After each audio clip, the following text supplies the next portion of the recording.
And welcome to study with me. जैसा कि आप लोग जान रहे हैं कि हमारा पॉलिटी का सीरीज चल रहा है और लास्ट जो हमने जो टॉपिक कवर किया है वो है यूनियन एंड इट्स टेरिटरीज। यानी कि हमने पार्ट 1 जो है वो कवर कर लिया है, जहां हमने आर्टिकल 1 से लेकर 4 तक कवर कर लिया है। आज का जो हमारा टॉपिक है वो होगा सिटीजनशिप, सिटीजनशिप इन इंडिया। तो इसमें जो है ये है part 2 of the constitution of India. ये है part 2 of the constitution of India और इसमें जो आर्टिकल जो है इसमें आर्टिकल 5 से लेकर 11 तक है। तो हम लोग हर एक आर्टिकल को, आर्टिकल 5 to 11, हर एक आर्टिकल को हम लोग पूरे डिटेल में कवर करेंगे, ठीक है।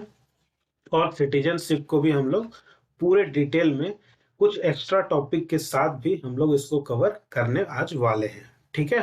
तो आइए बिना किसी देरी के स्टार्ट करते हैं हमारा आज का topic, citizenship in India.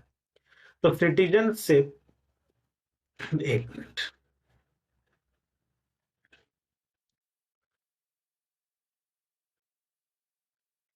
citizenship is the status of a person recognized under law as being a legal member of a sovereign state और बिलोंगिंग टू ए नेशन। यानी सिटीजनशिप का स्टेटस किसी पर्सन को मिलता है, यानी उसको अंडर लॉ यानी लॉ के अनुसार या उसे एक लीगल मेंबर माना जाता है उस सॉवरेन स्टेट का या फिर जिस नेशन से वो बिलोंग कर रहा है उसका। यानी कि अगर आप इंडिया के सिटीजन हैं तो आप लीगली आप इंडिया के मेंबर हैं, ठीक है। आप वहां उस इंडिया से आप बिलोंग करते हैं।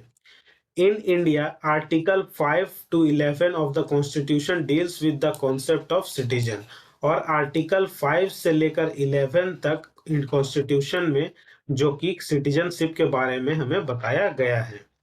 The term citizen entails the enjoyment of full membership of any state in which a citizen has civil and political rights। यानी आपके पास सिटीजनशिप है अगर किसी स्टेट का, स्टेट के मतलब यहाँ पे किसी देश से है, ठीक है। यानी स्टेट मतलब जैसे आप इंडिया को रिकॉग्नाइज कर रहे हैं यहाँ पे, यानी अगर आपके पास इंडिया का सिटीजनशिप है तो आप यहाँ का पूरा जो आप इसका फुल मेंबरशिप आप इसका एंजॉय कर सकते हैं और यहाँ का जो भी सिविल और पॉलिटिकल राइट है उसका फायदा आप एज ए सिटीजन उठा सकते हैं, ठीक है। तो आइए देखते हैं इसका जो पहला आर्टिकल है वो है आर्टिकल 5। आर्टिकल 5 बताता है हमें citizenship at the commencement of the constitution. यानी सिटीजनशिप का जो कॉन्सेप्ट है ये कॉन्स्टिट्यूशन के शुरू होने से ही उसके साथ ही जुड़ा हुआ है। यानी this article talks about citizenship for people at the commencement of the constitution. यानी कि जब कॉन्स्टिट्यूशन की शुरुआत हुई थी तब जो लोगों को सिटीजनशिप दी गई थी या उस समय जो लोग यहाँ पे थे उनको जो सिटीजनशिप मिली थी उसके बारे में आर्टिकल 5 हमें बताता है। दैट इज ये कब की बात बता रहा है हमें, 26 जनवरी 1950।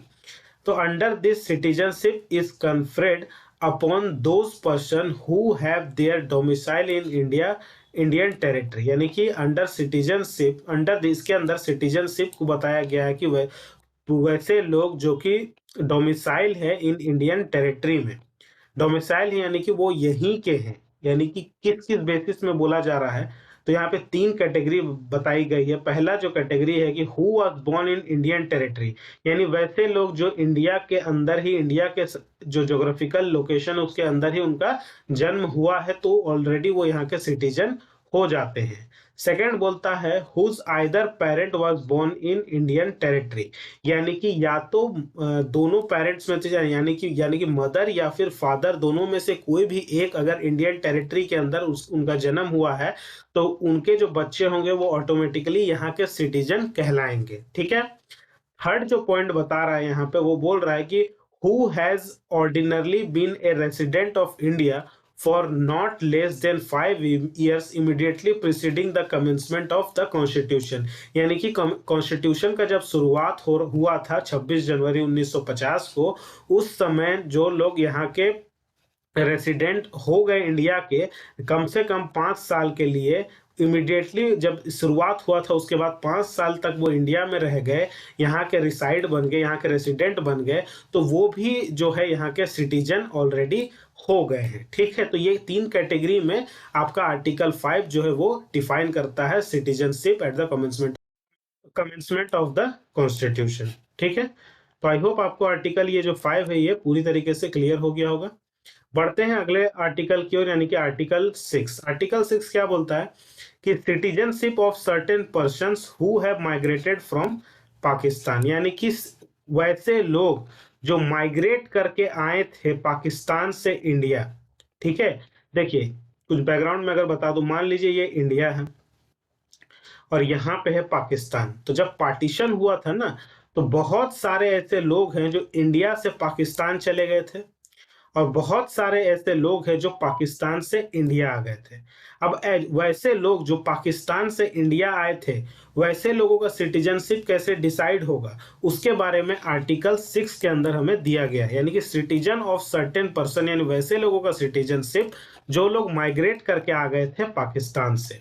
तो any person who has migrated from Pakistan shall be A citizen of India, यानी कि वैसे लोग जो पाकिस्तान से माइग्रेट करके इंडिया आ गए थे वो भी सिटीजन ऑफ इंडिया कहलाएंगे at the time of the commencement of the constitution.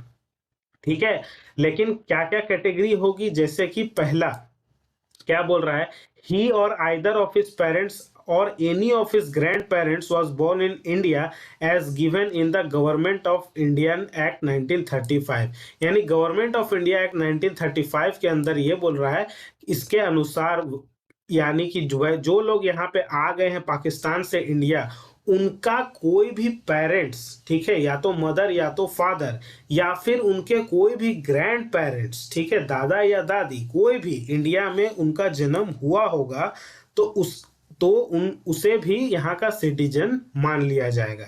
ठीक है, सेकंड बोल रहा है कि in case such a person has migrated before July 19th 1948 and has been ordinary resident in India since his migration, यानी कि वैसे कंडीशन में अगर वो 19 जुलाई 1948 से पहले माइग्रेट करके यहाँ पे आ गए हैं तो वो ऑर्डिनरी रेसिडेंट कहलाएंगे इंडिया के अपने माइग्रेशन के समय से। ठीक है, और दूसरा क्या है कि in case such a person has migrated after 19 जुलाई 1948, यानी इस डेट के बाद वो माइग्रेट करके अगर आए हैं पाकिस्तान से India and he has been registered as a citizen of India by an officer appointed in that behalf by the government of the domicile of India on an application made by him, therefore to such an officer before the commencement of the constitution, provided that no person shall be so registered unless he has been resident in India for at least 6 months immediately preceding the date of his application, यानी कि वैसे लोग जो इस date के बाद, यानी इस डेट के बाद माइग्रेट करके पाकिस्तान से इंडिया आए थे और उन्होंने रजिस्टर करवाया था अपने आप को सिटीजन ऑफ इंडिया, उस ऑफिसर के द्वारा जिसको कि अपॉइंट किया गया था government of the domicile of India के द्वारा, और उसके पास एप्लीकेशन जमा किया गया था, उस ऑफिसर ने उसे अप्रूव किया था बिफोर द कॉन्स्टिट्यूशन के स्टार्ट होने से पहले। लेकिन वैसे पर्सन को रजिस्टर्ड तभी किया जाएगा जब वो इंडिया में रेसिडेंट के रूप में रहेगा कम से कम 6 महीने के लिए उस एप्लीकेशन को देने के बाद। ठीक है, कम से कम 6 महीने तक वो यहाँ रहेगा, तभी उसको यहाँ का उसे रजिस्टर्ड करा दे दिया जाएगा और सिटीजन उसे मान लिया जाएगा। तो आई होप आपको आर्टिकल 6 जो है वो क्लियर हो गया होगा। बढ़ते हैं आज के हमारे नेक्स्ट आर्टिकल की ओर, यानी कि आर्टिकल नंबर 7। ये बोल रहा है citizenship of certain migrates to India, यानी वैसे लोगों का सिटीजनशिप जो कि माइग्रेट कर पाकिस्तान चले गए हैं और उसके बाद फिर वो इंडिया आए हैं, तो वैसे लोगों का क्या कैसे माना जाएगा, यानी कि ये इंडिया है और ये पाकिस्तान है, यानी वैसे लोग जो इंडिया से चले गए थे पाकिस्तान, ठीक है, लेकिन कुछ कारणवश वो फिर से वापस आ जाते हैं इंडिया, तो ऐसे ये जो लोग होंगे इनका सिटीजनशिप कैसे इनको दिया जाएगा, तो उसके बारे में आर्टिकल 7 में डिस्कस किया गया है। तो देखिए, this articles deals with the right of people who have migrated to Pakistan after March 1 1947, यानी 1 मार्च 1947 के बाद वो पाकिस्तान माइग्रेट कर चले गए थे, बट वो फिर से इंडिया रिटर्न हो गए, सब्सिक्वेंटली रिटर्न टू इंडिया। तो वैसे लोगों का सिटीजनशिप जो है वो डिसाइड किया जाएगा आर्टिकल 7 के बढ़ते हैं आज के हमारे नेक्स्ट आर्टिकल की ओर, यानी कि आर्टिकल नंबर 8। आर्टिकल 8 डील करता है citizenship of certain persons of Indian origin residing outside India, यानी वैसे लोगों का सिटीजनशिप जो कि इंडियन ओरिजिन के तो है, इंडियन ही है, ठीक है, लेकिन वो इंडिया से बाहर ही रहते हैं, ठीक है, किसी कारणवश अपने जॉब के कारण के चलते, अपने एजुकेशन के चलते या मैरिज के चलते, बहुत सारे ऐसे पर्पस होते हैं, ठीक है, कि वो इंडिया से बाहर ही रहते हैं। तो ऐसे लोगों का सिटीजनशिप का क्या जो भी होगा, जिस देखिए this article deals with the rights of people, यानी ऐसे लोगों का भी तो राइट्स है ऑफ जो कि इंडियन ओरिजिन के हैं, बट रिसाइड, लेकिन वो रिसाइडिंग आउटसाइड इंडिया, ठीक है, वो इंडिया से बाहर ही रह रहे हैं for the purpose of employment, marriage and education, ठीक है। तो ऐसे लोगों का भी सिटीजनशिप दी जाएगी, लेकिन वो उसका जो है आर्टिकल 8 के अंदर में उसका बारे में डिस्कशन किया हुआ है, ठीक है। बढ़ते हैं आज के हमारे नेक्स्ट आर्टिकल के, यानी आर्टिकल 9 किस चीज के लिए डिस्कस है, यानी people voluntary acquiring citizenship of a foreign country will not be citizen of India, यानी ऐसे लोग जो स्वयं के इच्छा से किसी दूसरे देश का सिटीजनशिप को अगर अपना लेते, यानी कि किसी और देश का वो उन्होंने सिटीजनशिप अगर ले लिया है, तो उनका जो सिटीजनशिप ऑलरेडी इंडिया में था वो ऑटोमेटिकली खत्म हो जाएगा। Will not be citizen of India, automatically वो खत्म हो जाएगा, चाहे उसने यहाँ पे बताया हो यहाँ के सरकार को या ना बताया हो। अगर उसने किसी फॉरेन कंट्री का सिटीजनशिप अगर ले लिया है तो इंडिया का सिटीजनशिप उसका ऑलरेडी खत्म हो जाएगा, ऑटोमेटिकली खत्म हो जाएगा, ठीक है। तो इसके बारे में आपका आर्टिकल 9 में डिस्कस है। बढ़ते आज के हमारे नेक्स्ट आर्टिकल की ओर, यानी article number 10। Any person who is considered a citizen of India under any of the provision of this part shall be continued to be citizens and will also be subject to any law made by the parliament, यानी कोई भी व्यक्ति जो कि citizen है India का, किसी भी प्रोविजन के तहत of this part shall be continue, वो सिटीजन्स के रूप में कंटिन्यू कर सकता है, and will be subject to any law, और वो जो भी पार्लियामेंट के द्वारा कानून बनाया जाएगा वो उससे पालन करेगा, ठीक है। ये इसके बारे में यहाँ पे डिस्कस किया हुआ आर्टिकल नंबर 10 में। नेक्स्ट आर्टिकल है जो इस पार्ट का सिटीजनशिप का लास्ट आर्टिकल है, यानी article number 11। Parliament regulate the right citizen by law, यानी पार्लियामेंट जो है वो सिटीजनशिप जो लॉ के द्वारा बनाया जाए उसके राइट को रेगुलेट करने का जो काम है वो पार्लियामेंट का है, यानी राइट ऑफ सिटीजनशिप जो है वो लॉ के अनुसार ये पार्लियामेंट का काम है कि उसको रेगुलेट करे।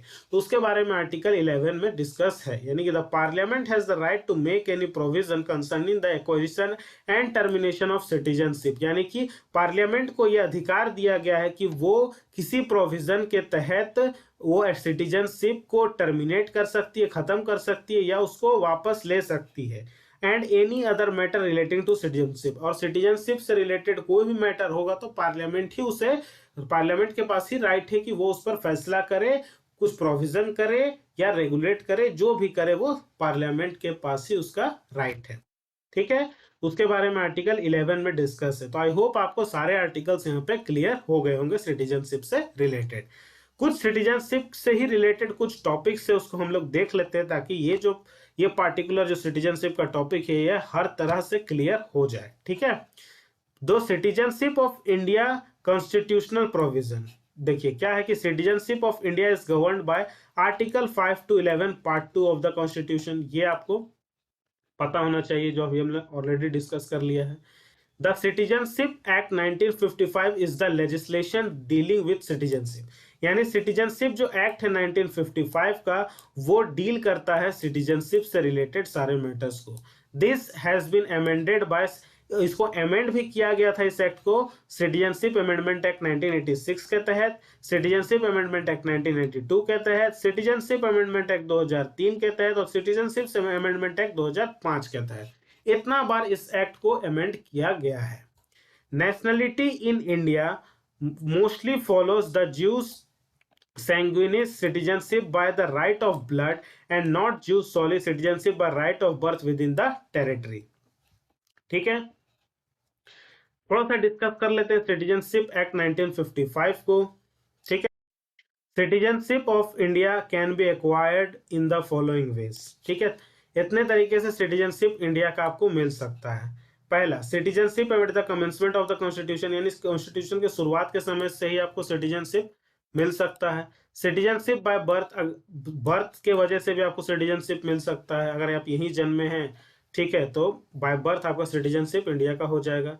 सिटीजनशिप बाय डिसेंट, डिसेंट की वजह से सिटीजनशिप हो सकता है।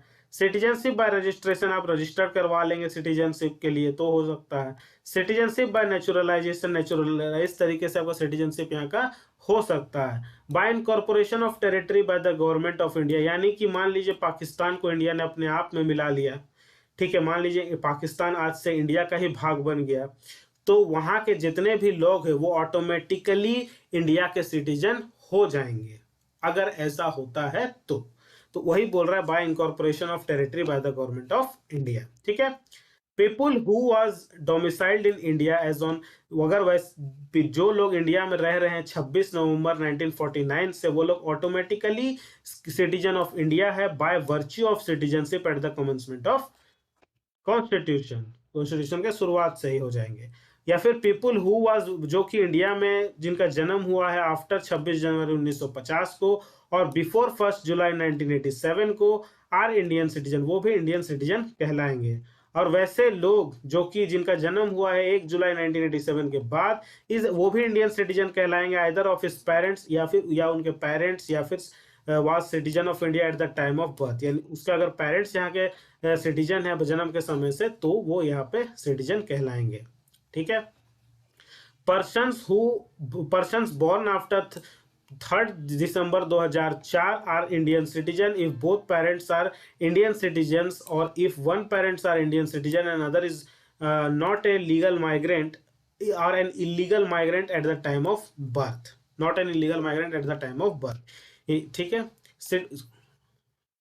citizenship by birth is not applicable for children of foreign diplomatic personnel and those of enemy aliens। ठीक है, नेक्स्ट है termination of Indian citizenship. Termination क्या क्या कारण से हो सकता है, तो रेन्यूसिएशन, ठीक है, तो यानी कि अगर कोई सिटीजन ऑफ इंडिया जो है who is also a national and another country renounce his, अगर वो दूसरे किसी कंट्री का सिटीजनशिप ले लेता है तो उसका इंडियन सिटीजनशिप खत्म हो जाएगा। Through a declaration in the prescribed manner he ceases to be an Indian citizen, वो उसका सिटीजनशिप खत्म हो जाएगा इंडिया का। When a male person ceases to be a citizen of India, every minor child of his also ceases to be a citizen of India। अगर male person, अगर उसका citizenship छीन लिया गया है तो उसका जो माइनर अगर चाइल्ड कोई है 18 साल से नीचे का कोई उसका बच्चा है तो उसका भी सिटीजनशिप खत्म हो जाएगा। However, such a child may within 1 year after attaining full age becoming an Indian citizen by making a declaration of his intention to resume the Indian citizenship। लेकिन अगर वो बच्चा है, अगर वो 1 साल के अंदर अगर वो अपने अटेन कर रहा है अपना फुल एज, तो यानी कि अडल्ट हो जा रहा है, और वो फिर डिक्लेरेशन देगा इंडियन गवर्नमेंट को कि वो इंडियन सिटीजनशिप को रिज्यूम करना चाहता है, वो यहाँ पे कंटिन्यू करना चाहता है, तभी उसको यहाँ का सिटीजनशिप मिलेगा। ठीक है, ये रिनाउंसिएशन का है। नेक्स्ट पॉइंट है टर्मिनेशन। अगर इंडियन सिटीजनशिप को टर्मिनेट भी किया जा सकता है, अगर सिटीजनशिप नोइंगली या फिर वॉलेंट्री अडॉप्ट कर लिया जाएगा किसी फॉरेन कंट्री का सिटीजनशिप, तो यहाँ का सिटीजनशिप ऑलरेडी खत्म हो जाएगा। डेप्रिविएशन के कारण भी government of India can deprive a person of his citizenship in some cases, but this not applicable for all citizens. It is applicable only in the cases of citizens who have acquired the citizenship by registration, naturalization, or only by Article 5 Clause C, which is citizenship at commencement of a domicile in India and who has ordinarily been a resident of India for not less than 5 years immediately preceding the commencement of the constitution। ठीक है, देख लेते हैं person of Indian origin PIO card क्या है। ठीक है, तो ये जो है पर्सन ऑफ इंडियन ओरिजिन का है, लेकिन इज ए सिटीजन ऑफ कोई दूसरे कंट्री का वो सिटीजन बन गया है, एक्सेप्ट वैसा व्यक्ति जो इंडियन ओरिजिन का है इज ए सिटीजन ऑफ, अगर वो दूसरे किसी कंट्री का सिटीजन बन जाता है लेकिन पाकिस्तान को छोड़कर, श्रीलंका को छोड़कर, नेपाल को छोड़कर, बांग्लादेश को छोड़कर, भूटान को छोड़कर, चाइना को छोड़कर और अफगानिस्तान को छोड़कर, और he held an Indian passport at any time or is the spouse of a citizenship of India or a person of Indian origin. तो PIO card holders can enter India, वो पीआईओ कार्ड होल्डर्स इंडिया में आ सकता है with the multiple entry हो सकता है feature for 15 years के लिए। They do not need a separate visa, उसको सेपरेट वीजा की जरूरत नहीं है अगर उसके पास पीआईओ कार्ड है तो, ठीक है। लेकिन इन कंट्रीज को छोड़कर अगर सिटीजनशिप है तो ही वो एप्लीकेबल है। Overseas citizen of India, OCI card. OCI card क्या है? तो ओसीआई कार्ड जो एक foreign nationals is a foreign nationals who were eligible for Indian citizenship on 26 January 1950 और was an Indian citizenship माना जाएगा, और after that date citizen of Pakistan या बांग्लादेश होगा उसके लिए ओसीआई कार्ड एप्लीकेबल नहीं है। OCI card holder does not have voting right नहीं होता है। OCI is not dual citizen, OCI का मतलब डुअल सिटीजनशिप नहीं होता है। OCI card holders are not Indian citizen, और ये इंडियन सिटीजन भी इनको नहीं माना जाता है। ओसीआई कार्ड एक multipurpose multi entry life long visa है विजिटिंग इंडिया को करने के लिए, ठीक है। OCI card holders have equal right जैसे कि एनआरआई को है, जैसे financial, educational, economic matters, but can not acquire, वो एग्रीकल्चर लैंड को इंडिया में एक्वायर नहीं कर सकता है, ठीक है, ओसीआई कार्ड होल्डर्स, ठीक है। कुछ फ्रीक्वेंटली क्वेश्चन रेज होते हैं इंडियन सिटीजनशिप को लेकर, जैसे कि how can I get Indian citizenship. तो Indian citizenship can be acquired birth से, डिसेंट से, रजिस्ट्रेशन से, नेचुरलाइजेशन से हो सकता है, या फिर कंडीशन या प्रोसीजर एक्वाजिशन का इंडियन सिटीजनशिप का दिया हुआ है जो प्रोविजन सिटीजनशिप एक्ट 1955 में, उसके तहत हो सकता है। सिटीजनशिप ऑफ इंडिया जो है naturalisation can be acquired by foreigner के द्वारा जो कि नॉट इलीगल अगर माइग्रेंट है तो, who is ordinary resident in India, 12 साल तक अगर यहाँ रह जाता है वो, throughout the period of 12 months immediately preceding the date of application, and for 11 years in the aggregate in the 14 years preceding the 12 months, and for other qualification जो कि स्पेसिफाइड है third schedule of the act में, तो उससे वो Indian citizenship हो जाता है। एक और क्वेश्चन यहाँ रेज होता है कई बार कि what are the types of citizenship in India. तो according to the ministry of home affairs there are 4 ways in which Indian citizenship can be acquired: birth, descent, registration, and naturalization. The provisions are listed under section 3, 4, 5(1) and 5(4) of the Citizenship Act 1955. एक और question उठता है कि does India allow dual citizenship. तो the constitution of India does not allow holding Indian citizenship and citizenship of a foreign country simultaneously, यानी एक ही साथ आप इंडिया का सिटीजनशिप और फॉरेन कंट्री का सिटीजनशिप नहीं ले सकते हैं। यहाँ पे सिंगल सिटीजनशिप का ही कॉन्सेप्ट है। बेस्ड ऑन द कॉन्सेप्ट, अगर आप दूसरे किसी देश का सिटीजनशिप लेते हैं तो ऑटोमेटिकली आपका इंडियन सिटीजनशिप जो है वो खत्म हो जाएगा। Recommendation of the high, but based on the recommendation, based on the recommendation of the high level level committee on Indian diaspora, the government of India decide to grant overseas citizenship of India. Is NRC bill passed in India? So the National Register of Citizens is a register of all Indian citizens whose certification is mandated by the 2003 amendment of the Citizenship Act 1955. Its purpose is to document all the legal citizens of India so that the illegal migrants can be identified and deported, ताकि illegal migrants को पहचाना जा सके और उन्हें deport किया जा सके। तो ठीक है, ये कुछ एडिशनल क्वेश्चंस थे जो मैंने सिटीजनशिप से रिलेटेड थे, इसको भी मैंने यहाँ डिस्कस किया। आई होप आज का जो ये टॉपिक है सिटीजनशिप का, सारे टॉपिक्स आपको, सारे जो पॉइंट्स थे, सारे आर्टिकल्स जो आपको समझ में आ गए होंगे। सिटीजनशिप एक्ट 1955 भी समझ में आ गया होगा। हर एक फैक्ट्स, हर एक पॉइंट्स को मैंने डिटेल में कवर किया है। अगर आपको ये वीडियो पसंद आता है तो ये वीडियो को आप लाइक करिए, इसको ज्यादा से ज्यादा शेयर करिए और चैनल को सब्सक्राइब करिए, और सब्सक्राइब करने के साथ साथ बेल आइकन को भी जरूर दबाइए ताकि हर वीडियो की नोटिफिकेशन आप तक सबसे पहले पहुंच सके, ठीक है। तो मिलता हूं आपसे नेक्स्ट लेक्चर में, तब तक के लिए सेफ रहिए, सुरक्षित रहिए और जय हिंद।